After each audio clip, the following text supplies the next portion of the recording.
साथ हैं अखिलेश जी। धर्मेंद्र प्रधान का जो लेटर है वो हम यहाँ पर दिखा रहे हैं, जिसमें वो लिख रहे हैं कि अपना इस्तीफा उन्होंने प्रधानमंत्री को भेज दिया है।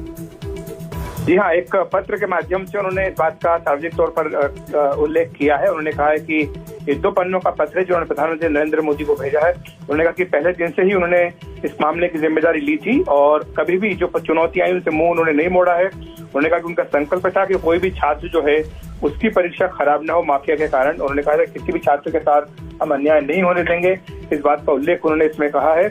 और कहा है कि 16 जुलाई को जो नतीजा आया उसमें कई बच्चों को इस पे सफलता भी मिली है, लेकिन छात्रों को गुमराह करने की कोशिश की गई जिससे उनका मन काफी व्यथित हुआ है। ये बात उन्होंने इसमें कही है और वो कह रहे हैं कि पिछले 10 दिनों का जो घटनाक्रम हुआ इससे उनका मन दुखी है और ये उनके लिए व्यक्तिगत प्रतिष्ठा का मुद्दा नहीं है। भारत की युवा शक्ति है, वही देश की असली ताकत है और जंतर मंतर पर जो कुछ हुआ है, देश में जो स्थिति बनी है, इसका राष्ट्रवादी ताकतें लाभ न ले लें, देश की एकता बनी रहे, भारत के विद्यार्थी को कोई भी परेशानी ना हो, ये उनकी कोशिश है।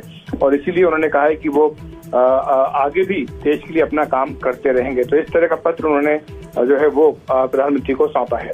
बिल्कुल, और ये बहुत महत्वपूर्ण है यहाँ पर अखिलेश जी, क्योंकि अब सीजेपी के साथ बैठक दोपहर बाद होनी थी और उसमें सबसे बड़ी मांग यही थी कि इस्तीफा दें धर्मेंद्र प्रधान। अब प्रधानमंत्री को उन्होंने यहाँ पर भेजा है तो ये मान लिया जाए कि इसको स्वीकार कर लिया जाएगा। उनसे कहा गया था इस्तीफा देने के लिए या उनकी पेशकश है यहाँ पर इस्तीफे की, कैसे समझा जाए इसको?